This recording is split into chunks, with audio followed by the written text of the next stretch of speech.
அவனுக்கு நீங்க கேக்குறதா எல்லாருக்கும் பொங்கல் வாழ்த்துக்கள். கொஞ்சம் ஒரே தேர்தல் நாடாளுமன்ற சட்டமன்ற தேர்தல ஒரே நேரத்தில் நடத்துவதற்காக தமிழக அரசு கருத்து கேட்டிருக்காங்க. எப்படி பாக்குறீங்க? நான் முழுமையாக எதிர்க்கிறேன். பாராளுமன்ற ஜனநாயக முறையில ஒரே நாடு ஒரே தேர்தல் என்பது சாத்தியமில்லாத விஷயம். ஏன்னா பார்லிமெண்டரி டெமோக்ரஸியில மெஜாரிட்டி இருக்கிற வரைக்கும் தான் ஒரு கவர்மெண்ட்டுக்கு மேண்டேட் இருக்கு.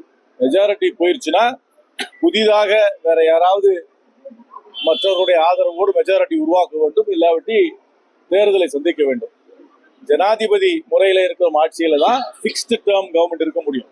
ஒரு பார்லிமெண்டரி டெமோக்ரஸியில பிக்ஸ்டு டேர்ம், அதாவது நம்ம வெஸ்ட்மின்ஸ்டர் ஃபார்ம் ஆஃப் கவர்மெண்ட் நம்ம ஃபாலோ பண்றோம், அங்க பிக்ஸ்டு டேர்ம் கவர்மெண்ட் இருக்க முடியாது. அதனால இது என்னை பொறுத்த வரைக்கும் நம்மளுடைய அரசியல் சாசனத்துக்கு நம்மளுடைய ஆட்சி முறைக்கு எதிரானது. இரண்டாவது, ஒரே நாடு ஒரே தேர்தல் நடந்தாக்க என்னமோ செலவு கம்மியாகும் அப்படின்னு சொல்றாங்க. நீங்க பாத்தீங்கன்னா தேர்தலுக்கு ஒன்றும் அவ்வளவு பெரிய செலவெல்லாம் இந்தியாவில் ஆகிறது கிடையாது.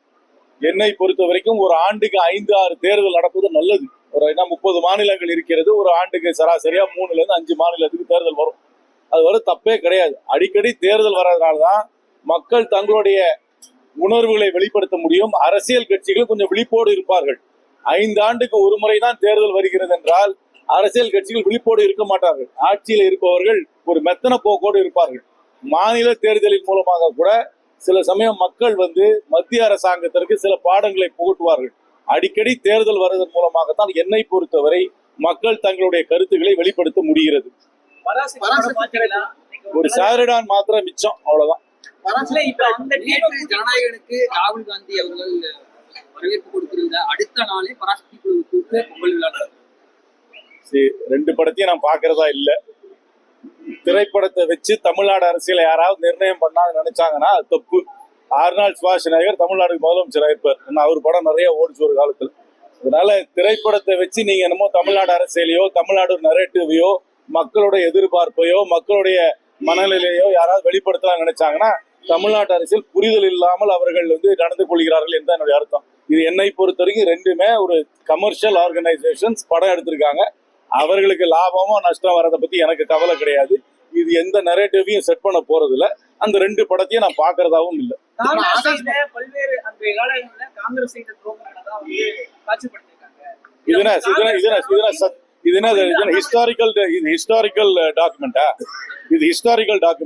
திரைப்படத்துல வர்றது ஹிஸ்டாரிக்கல் டாக்குமெண்டா? என்ன சிறந்த ஹிஸ்டாரியன்ஸ், அதாவது சரித்திரத்தை படித்தவர்கள், சரித்திரத்தில் ஆராய்ச்சி பண்ணவர்கள் இதை விளக்கி இருக்கிறார்களா? அதனால தயவு செய்து ட்ரிவியலைஸ் பண்ணாதீங்க பாலிடிக்ஸ. 3 மணி நேரம் படமா எனக்கு எவ்வளவு நேரம் தெரியாது. 2 படமும் ஏதோ ஒரு நரேட்டிவ் செட் பண்றாங்க.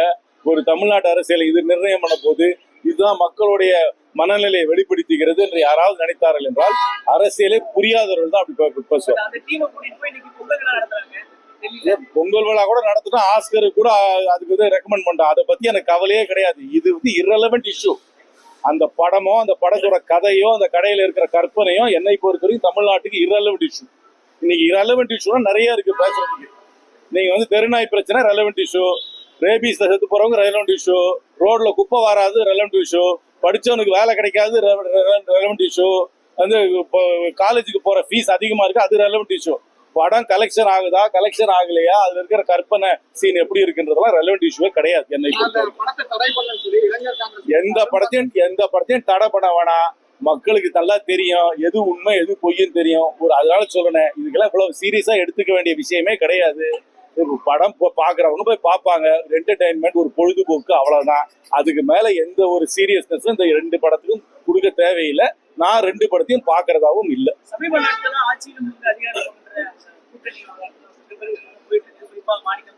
சமீப காலமே கிடையாது. எல்லா அரசியல் கட்சிக்கும் இருக்கும் யதார்த்த எதிர்பார்ப்பு. எதுக்கு அரசியல் கட்சி நடத்துறோம்?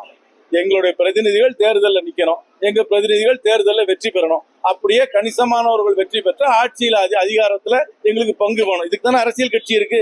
இது ஒன்றும் புதிதான சிந்தனையோ ஒரு ஒரிஜினல் தாட்டோ உலகத்துல யாருக்குமே உதிக்காத சிந்தனை இந்த அரசியல் கட்சிக்கு வரலையே.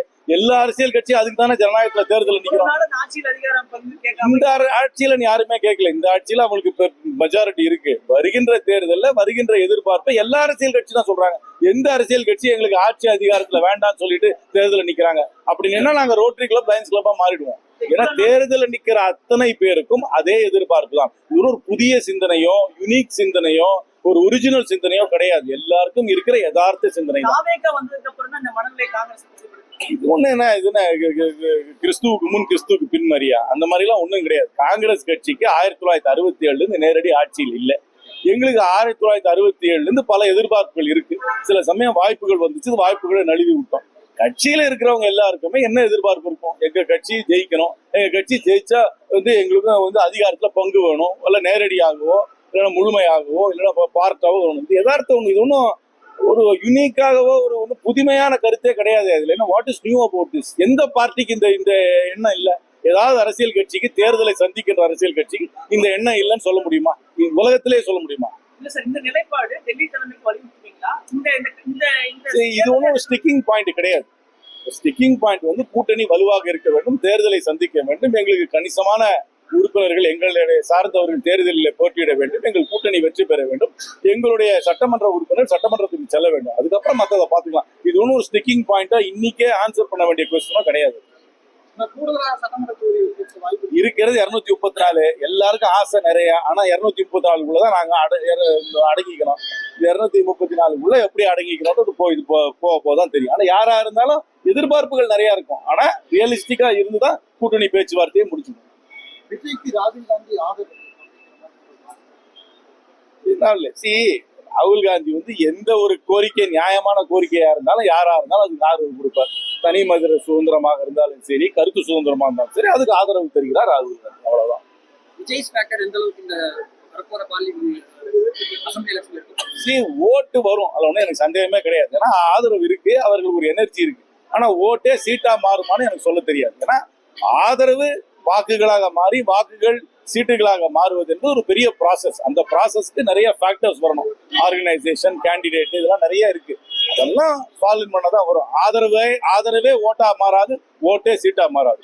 ஆதரவு இருக்குன்றதை முழுமையா ஏத்துக்கிறேன். அதுல ஒன்றும் எனக்கு சந்தேகம் கிடையாது.